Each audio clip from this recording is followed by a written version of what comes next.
Right. اور ایران کے خلاف میرا خیال ہے امریکہ کے اتنے بحری بیڑے آ جائیں سارے، اور پورے ریجن کے اندر ان کی آپ کو پتہ ہے کہ اس وقت وہاں بیسز بھی موجود ہیں، اس کے باوجود ایران جو ہے ان سے بالکل بھی نہیں تھپکا اور وہ سٹینڈ لے کے کھڑا ہے.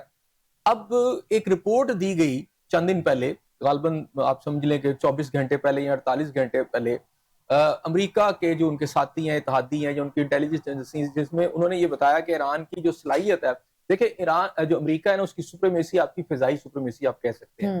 دنیا کے اندر اس کی سپریمیسی جو ہے نا، ایریل سپریمیسی جو ہے وہ دوسرے ممالک کے اوپر ہے، کیونکہ ان کے پاس دنیا کے جدید ترین لڑاکا طیارے ہیں، میزائل سسٹم ہے ان کے پاس، اور وہ آپ کے پاس ان کے پاس سیٹلائٹ سسٹم ہے، اس سے وہ دیکھ بھی لیتے ہیں اور ٹارگٹس بھی کر لیتے ہیں. اچھا، اس ساری دفاعی جنگ کے اندر اگر کوئی ملک جو ہے دفاعی جنگ اس یعنی ہیگمنی جو ہے، ایک پوری پاور جو ہے امریکہ کی، اس کے سامنے اگر کوئی کھڑا ہے ایران ہے، لیکن خالی باتوں سے نہیں آپ کھڑے ہو سکتے.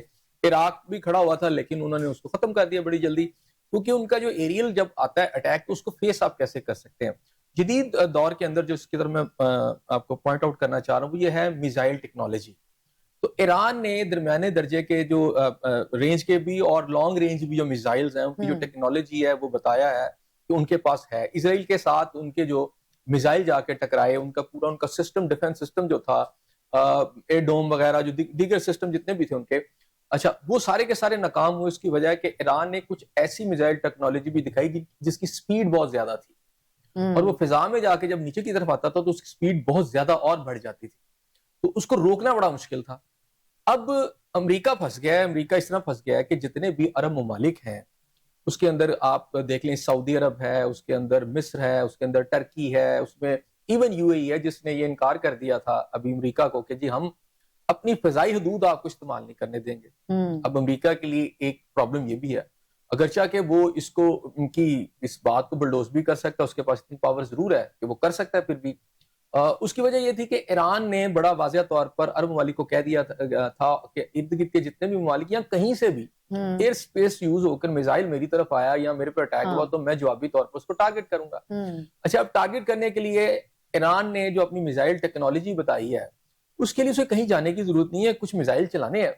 اچھا، وہ اگر میزائل چلتے ہیں تو پھر آپ یہ دیکھ لیں کہ تباہی بڑی ہوگی خطے کے اندر، اور تباہی کے ساتھ ساتھ اگر کچھ میزائل جا کر یا ڈرون جا کے یا آپ سمجھیں کہ آپ دوز نما کوئی ایسے میزائل ہو سکتے ہیں کہ جو نیچے سے جا کر ان کے جو بحری بیڑے ہیں ہٹ کر دیں، صرف کوئی ایک میزائل بھی گر گیا نا تو امریکہ کی بدماشی، امریکہ کا جو ایک آپ سمجھ لیں کہ ایک سوے جو ہے پورے علاقے کے اوپر، یا اس کا ایک روب اور دبدبا اور ایک یعنی اسے گنڈا گردی کہیں. صاحب، آپ سمجھتے ہیں کہ یہ جو ایک عرب ممالک کی جانب سے ایک پریشر جو ہے وہ بلڈ کیا گیا ہے ایئر سپیس نہ ملنے کے حوالے سے یا فضائی حدود جو ہے وہ استعمال نہ کرنے کے حوالے سے امریکہ کے اوپر، اس کو پھر جو ہے وہ ٹیبل ٹاک کے اوپر آنا پڑا؟ جی بالکل، میں وہی بتانے لگا ہوں نا کہ ایک تو انہیں یہ سمجھ آ گئی کہ یہ مقابلے میں نا اب اتنا کوئی آسان اسے نہیں ہے کہ مسئلہ کہ ہم فوری اس کو جیسا چاہیں گے کر لیں گے، یعنی یہ لوہے کا چنا بھی ثابت ہو سکتا ہے. صحیح.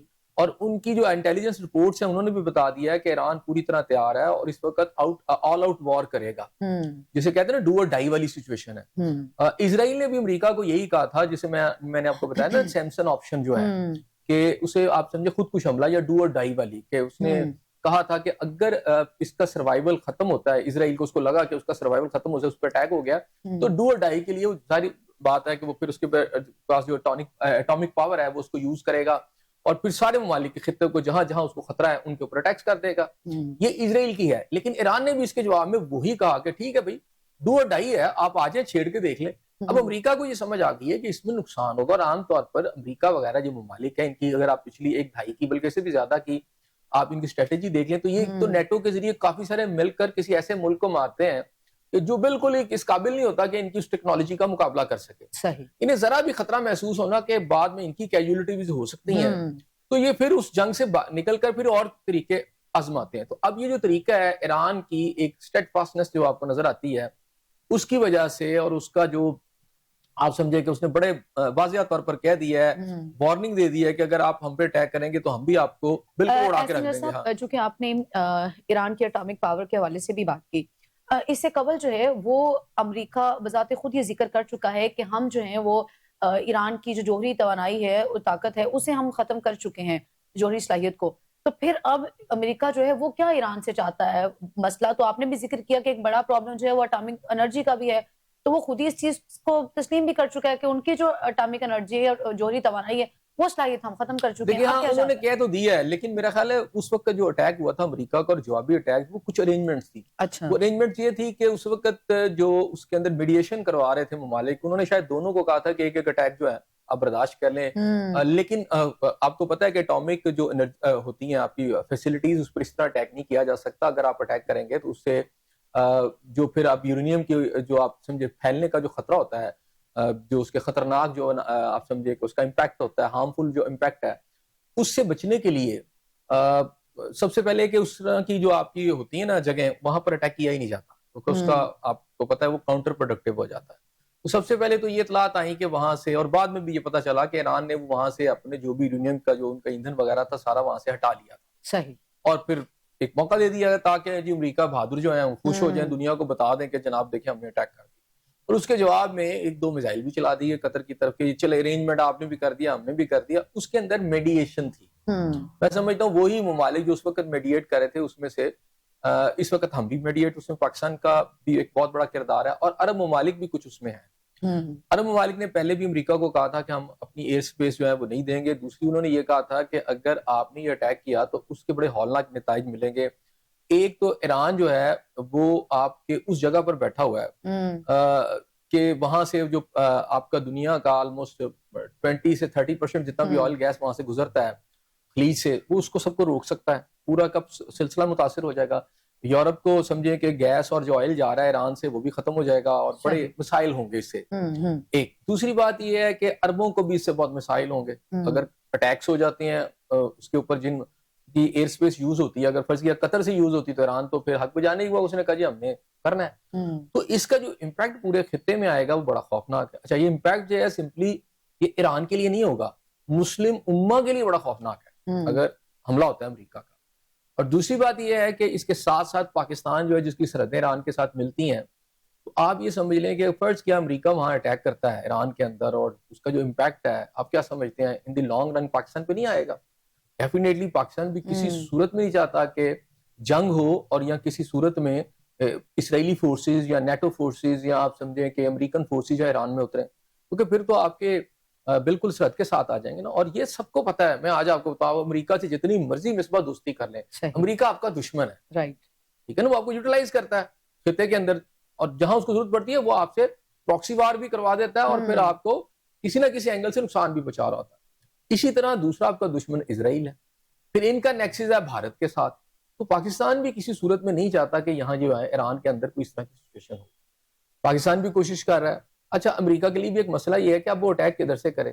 آپ کے پاس اس کے پاس صرف رہ جاتے ہیں آپ کے یہ جو آپ کے ان کے جو جہازوں کے جو کیریئر ہیں، ایئرپلین جو بڑے اس وقت بیڑے جو ہیں ان کے آ کے کھڑے ہیں وہاں پہ 3-4 جو ہیں. اچھا وہ ایک وہی رہ جاتے ہیں، یا اس کے پاس اس وقت خلیج میں جو اس کی ایئر بیسز ہیں وہ ہیں.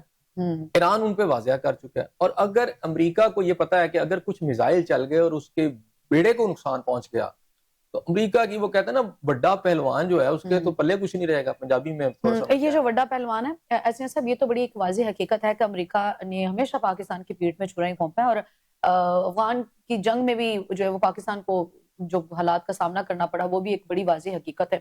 اتنا کچھ ہونے کے باوجود بھی ہم یہ دیکھتے ہیں کہ ہم ایک تو ماضی سے سبق نہیں سیکھتے، پھر ہم ریلائی بھی کرتے ہیں امریکہ کے اوپر.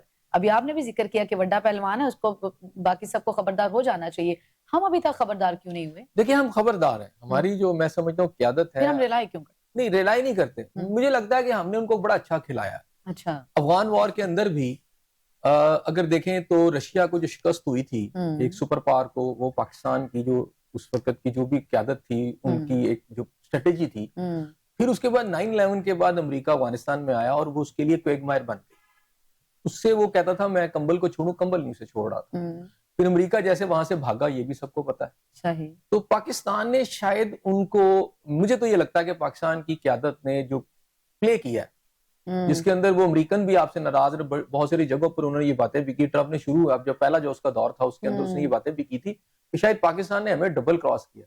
ہمارا یہ الزام ہے، اور امریکہ نے ہمارے ساتھ بھی کیا کہ ہمیں ڈبل کراس کیا. 9/11 میں ہمیں وار آن ٹیرر میں شامل کیا اور اس کے بعد ہمارے ہی جو فوجی انسٹالیشن تھی, ہماری جو ڈیٹرنس تھی, اس پر اٹیکس کیے. اللہ تعالیٰ نے ہمیں اس میں سے پاکستان کو نکال دیا. لیکن یہ ضرور ہے کہ پاکستان نے انگیج کر کے امریکہ کو ایک دفعہ افغانستان سے ایسے تو نہیں وہ نکل گیا نا, خالی افغانیوں نے تو نہیں نکالا نا, یہ ساری وار بھی دیکھیں. اب امریکہ پاکستان کو اس لیے شامل کر رہا ہے کہ پاکستان کے ایران کی قیادت کے ساتھ اس وقت بہت اچھے تعلقات ہیں.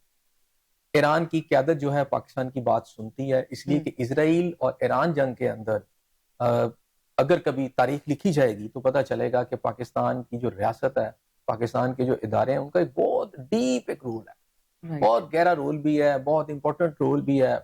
اسرائیل ایسے نہیں چیخے مار اٹھا تھا, ٹھیک ہے نا.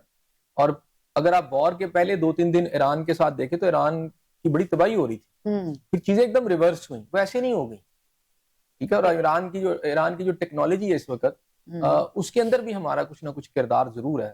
ایسے نہیں پارلیمنٹ کے اندر پاکستان کے جھنڈے لہرائے گئے, کیونکہ ایران کے ساتھ اگر ہم دیکھیں اس ماضی کے اندر تو اس کے انڈیا کے ساتھ بہت اچھے تعلقات تھے, پاکستان کے ساتھ کوئی تعلقات اچھے نہیں تھے. انڈیا یہی پالیسی چلا رہا تھا, ان کی یہ کوشش تھی کہ ایران, انڈیا اور افغانستان سے مل کر پاکستان کو گھیر کے مارا جائے. لیکن بعد میں ایران کے ساتھ پاکستان کے بڑے بہترین تعلقات ہو گئے, اور الٹا انہوں نے کیا کرنا تھا, ہم نے ان کو گھیر کے مارا.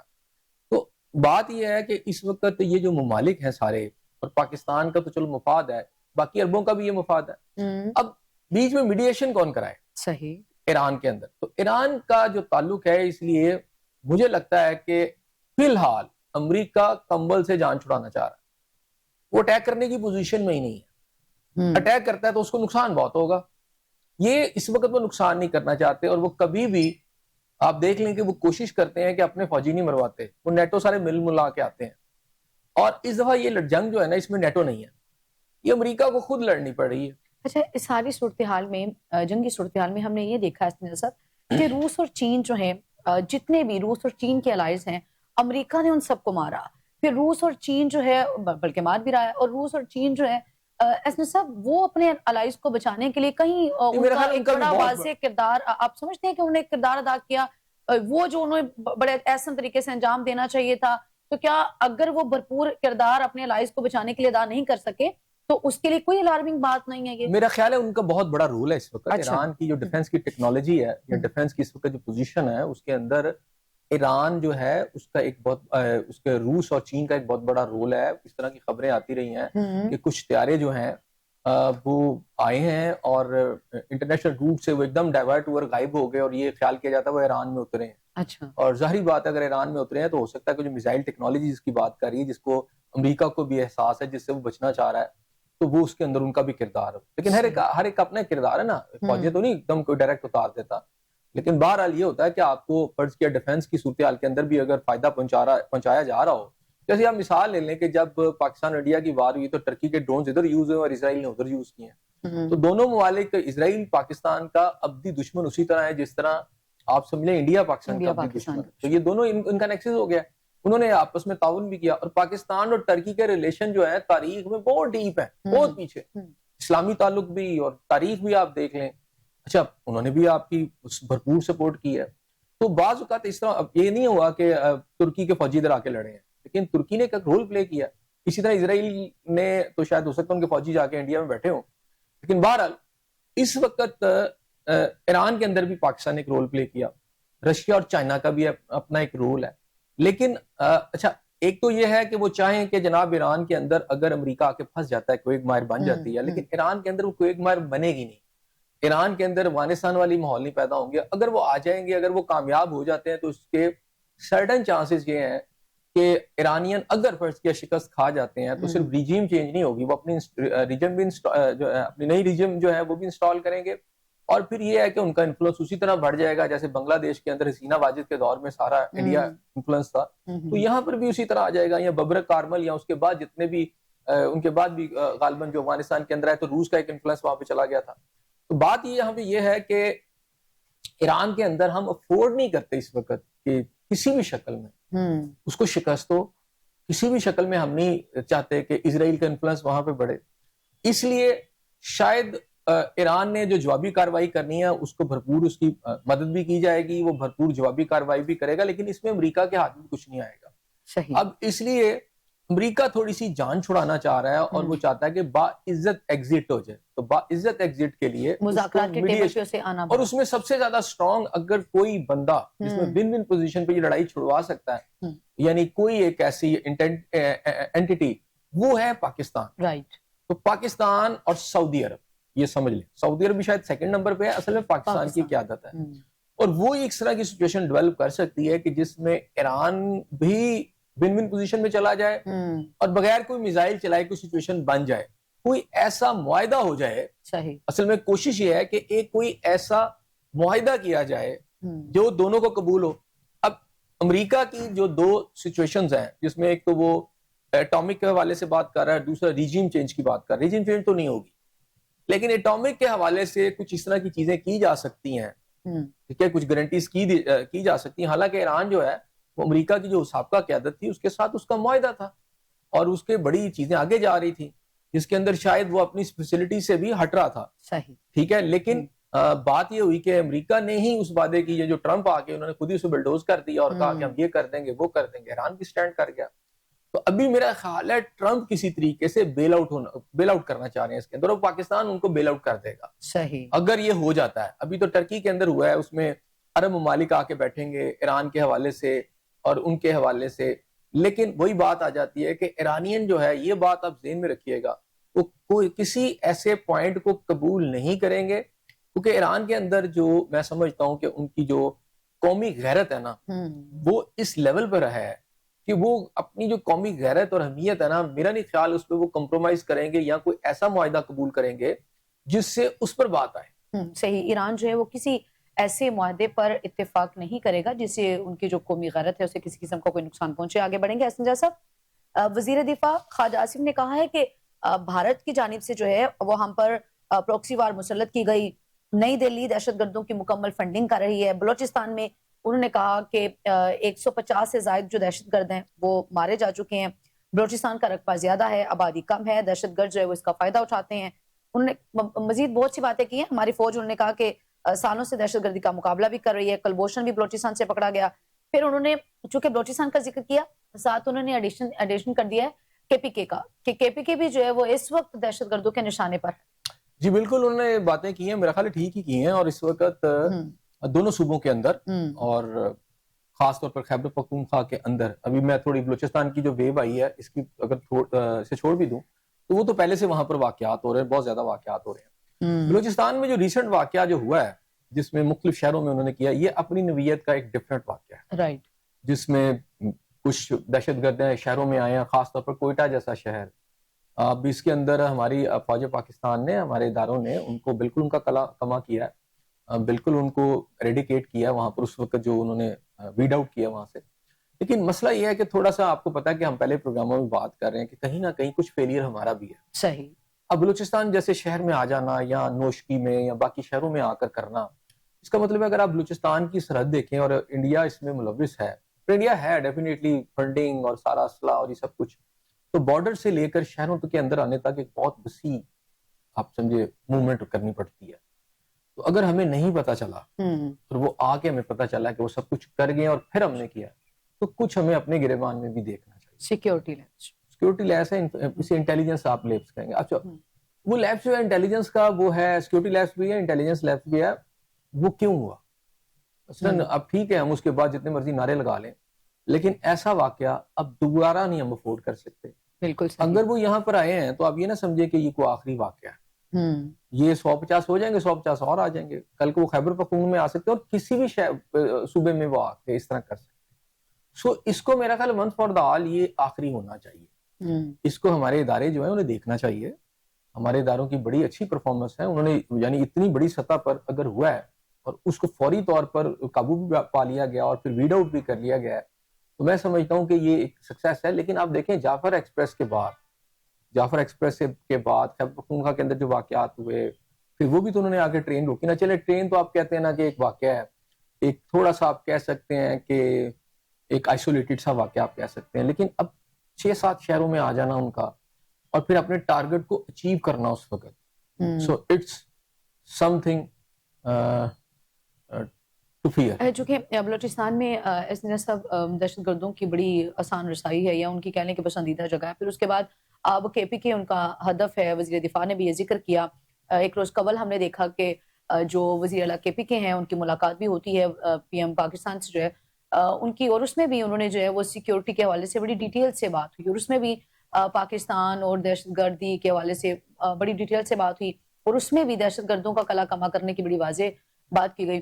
اب آپ سمجھتے ہیں کہ اس سے پہلے چونکہ آپریشنز کی جب بات ہوئی تو اس میں بھی کے پی کے کی جو گورنمنٹ تھی انہوں نے اپنے تحفظات کا اظہار کیا, پھر یہی کے پی کے جو وزیر اعلیٰ ان کی جانب سے بھی بڑے عدم تحفظات کا اظہار کیا, پھر اس کے بعد وزیر اعظم سے ملاقات کے بعد اطمینان کا اظہار کرنا, یہ بھی آپ سمجھتے ہیں کہ بڑا پازیٹیو جو ہے ایک جیسچر ہے کے پی کے وزیر اعلیٰ کی جانب سے یا کے پی کے گورنمنٹ کی جانب سے, اور اس میں وزیر اعظم پاکستان کو بھی اتنا ہی کریڈٹ جاتا ہے. دیکھیں اس میں جو پازیٹیو بات ہے کہ ایک تو یہ ہے کہ جو ایک رفٹ سا نظر آ رہا تھا اس ایشو کے اوپر کے پی کی گورنمنٹ کے اندر اور آپریشن کو لے کے, جی بالکل, آپریشن کو لے کر کم از کم اس کے اندر جو آیا ہے کیا کہتے ہیں میسج آیا ہے خیبر پختونخوا کے سی ایم کی طرف سے, تو میرا خیال ہے کہ وہ تو بڑا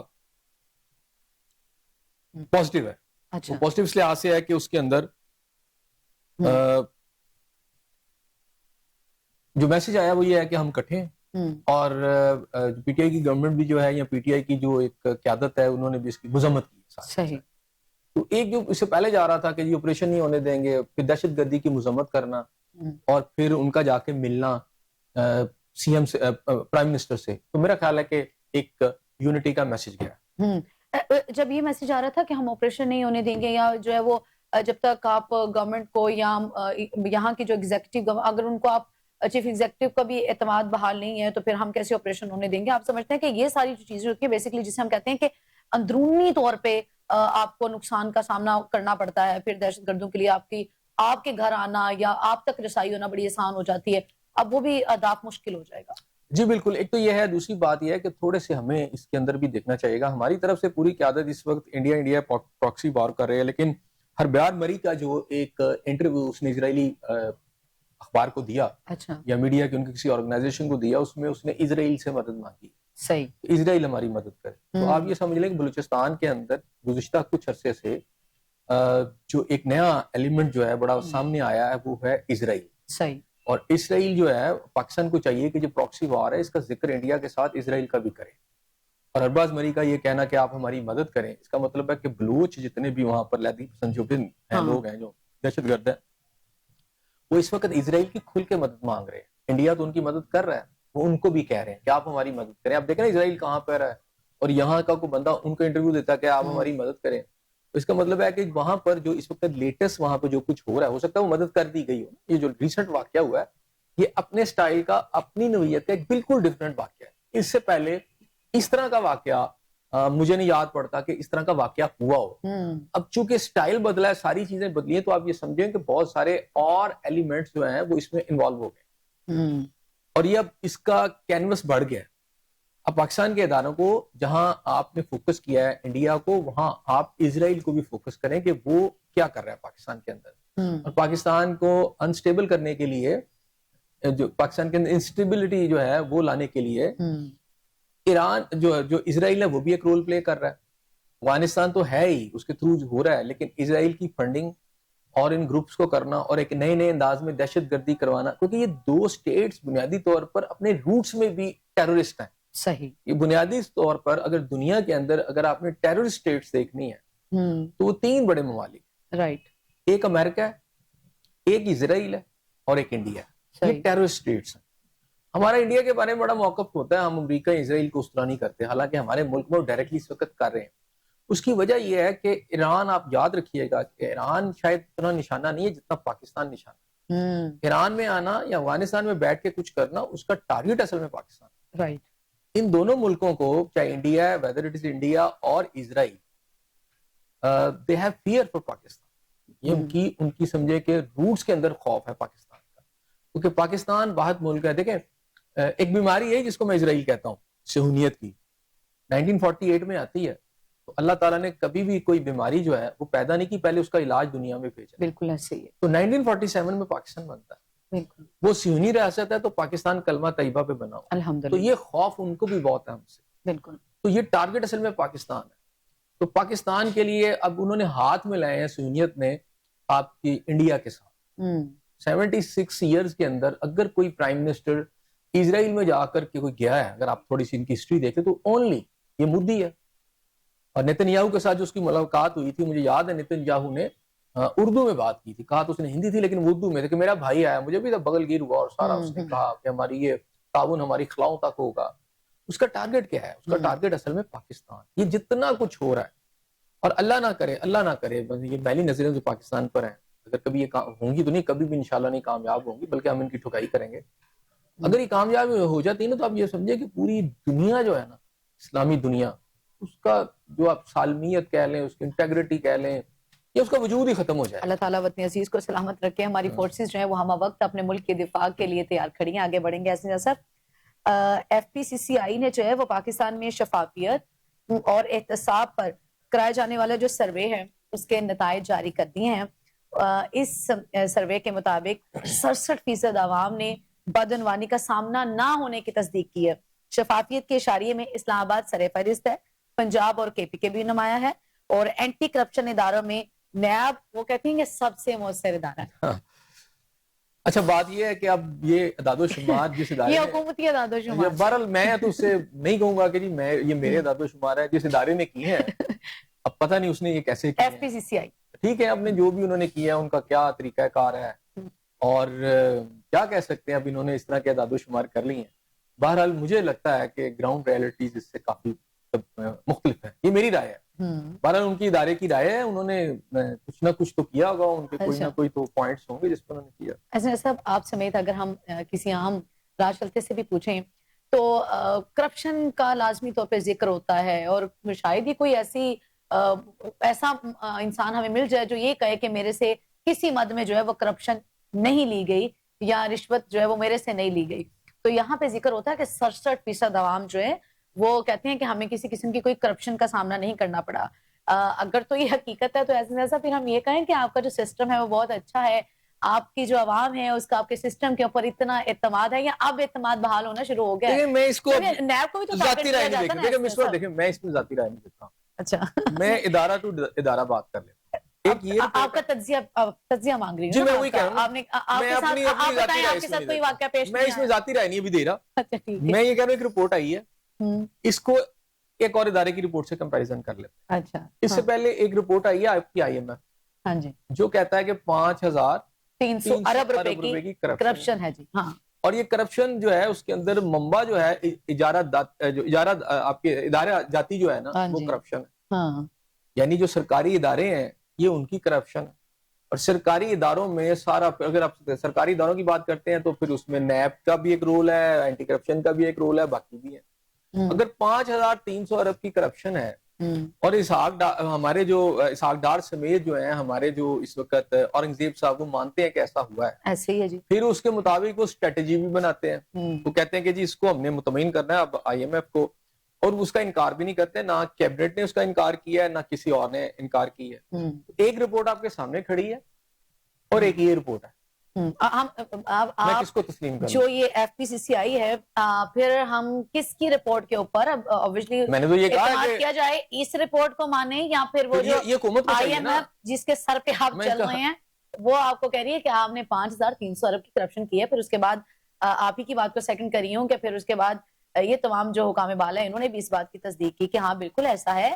آئی ایم ایف نے تو ہماری آنکھیں کھول دی، ہمیں تو پتہ ہی نہیں تھا کہ اتنی کرپشن ہو رہی ہے. میرا خیال ہے کہ سب سے امپورٹنٹ بات یہ ہے کہ یہ اتنی، اگر اس کی صحت اس رپورٹ کی اتنی اچھی ہے تو کیبنٹ جو ہے اس وقت اس کو چاہیے کہ اس رپورٹ کو لے کر اور آئی ایم ایف کے ماتھے پہ مارے کہ ہمارا تو ملک بڑا اچھا ہے، یہاں تو دیکھیں یہ صورتحال ہے، یہ آپ نے کیا رپورٹ دے دی. آئی ایم ایف کے جو فیکٹس اینڈ فائنڈنگ ہے، اگر آپ کہتے ہیں کہ ادارے میں نے تو کہا کہ اگر اتنی اچھی رپورٹ ہے، اس کا مطلب تو یہ ہے کہ جو آئی ایم ایف آپ کو تو خود بھی نہیں پتا ہوتا، آئی ایم ایف کے مطابق آپ کو پتہ ہی نہیں ہوتا، آپ جو فیکٹس اینڈ فگر آپ دیتے ہیں وہ تو اس سے ریلائی نہیں کر رہے ہوتے. میں نے یہ کہا کہ آپ پاکستانی عوام کو بھی چھوڑ دیں.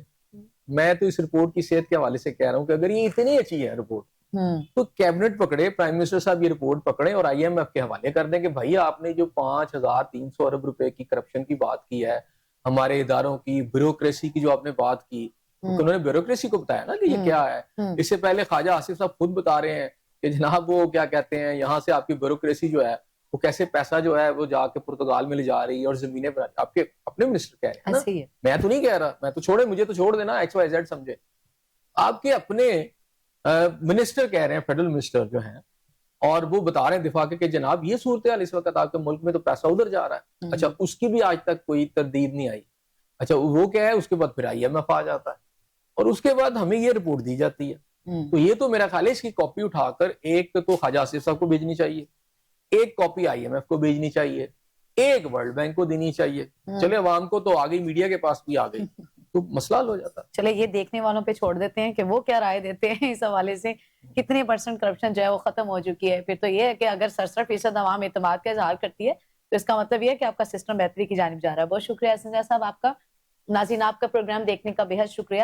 فی الوقت مجھے اور احسن زیاں کو دے اجازت. کل پھر ملاقات ہوگی، سیم چینل سیم ٹائم. اللہ نگہبان.